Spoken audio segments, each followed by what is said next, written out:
Hey everyone, welcome back to the ELF project. I'm doing another short little improvement here. So the way that this car is working right now is that this is the ignition switch down here. The column switch here doesn't have any of the wiring hooked up to it. It simply is just in the way. Someone must have had a problem with the switch and then just installed this one down here. So what I'm going to do today is I'm actually going to remove this switch and rehook up this ignition switch because one, it'll be neater looking, and two, this is still able to lock the column despite not having any of the electricals attached to it. So in order to drive this car, you have to have this key in the run position so that the column stays unlocked. But if this ever rotates out of that run position, the column would lock while you're driving. So I want to remove that switch and reinstitute this switch because this just seems like a safety hazard not to have it working. And also just to remove this switch completely to kind of clean up the bottom of this dash. So that's what I'm going to do today. Now, I did order a new switch. So you can see from this side, I didn't have any of this, the internals here. So I did order one of these cheap switches, and I found out that it's actually really pretty much garbage because the minute I tried to turn it, it exploded into 1,000 pieces. So I'll have to try to find a new old stock one of these. But anyway, this is the switch contact that goes inside of this Neiman brand column assembly here. But the problem is that this connector is not the same as the harness in the car.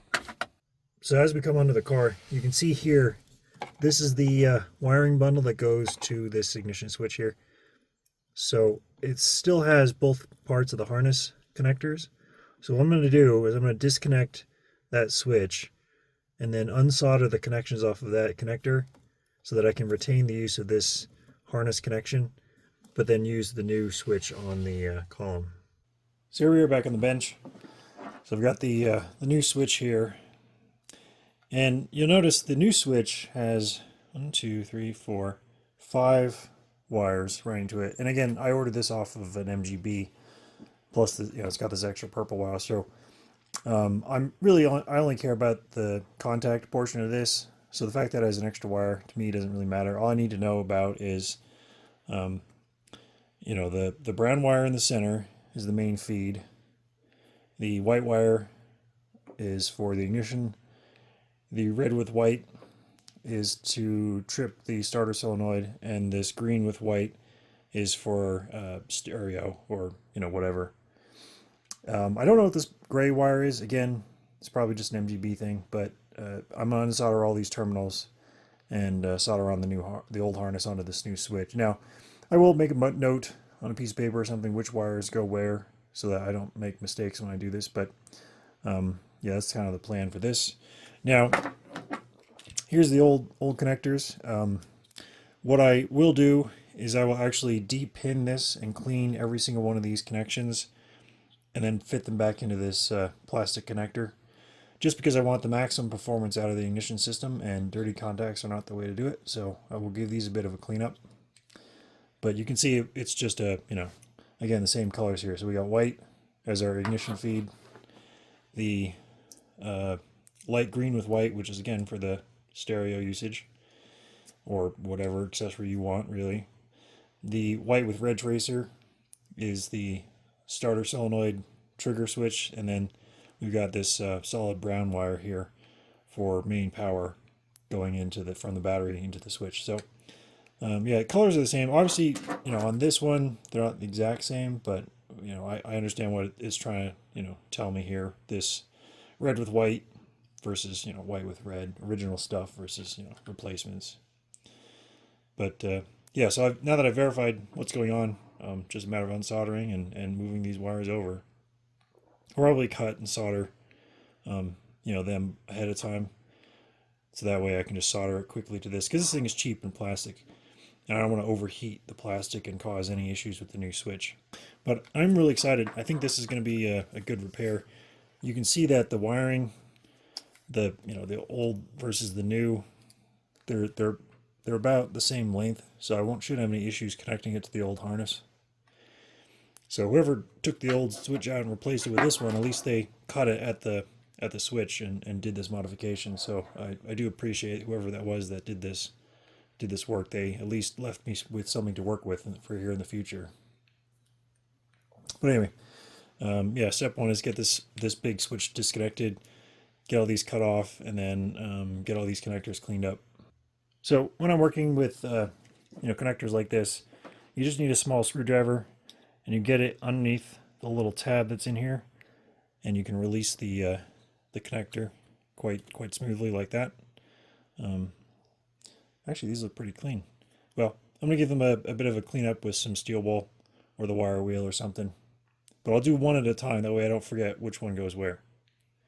So a little tip for you guys. So also, one other small thing is I am soldering the existing wiring to the connector here to reduce the corrosion resistance in these wires. Just a little extra performance out of the ignition system here. Well, that was fun. So got the new switch soldered up to the old harness. There you go. And I'm just going to save this bit because this is a connector that's commonly used on Minis and other English cars. So I'm going to save this connector in this harness. And I'll save this switch just in case I need it for some other thing. But yeah, it saves me a couple extra keys off the key ring. So let me go ahead and take this out to the elf and install it, and hopefully it works. So I've got the new switch installed and in the column, and I've hooked up all the wiring back under the dash. So I'll go ahead and give this a test. But first I wanted to mention that this car would have originally had the keys to the ignition set up here. Someone has replaced the switch with this cigarette lighter assembly. And I do have a Mark I switch here, which you can see. I do have the correct part, but I don't have the proper steering column. So for now I'm going to have to stick with this style Mark III ignition switch assembly. But just be aware, I do know that this is where the switch would have been originally.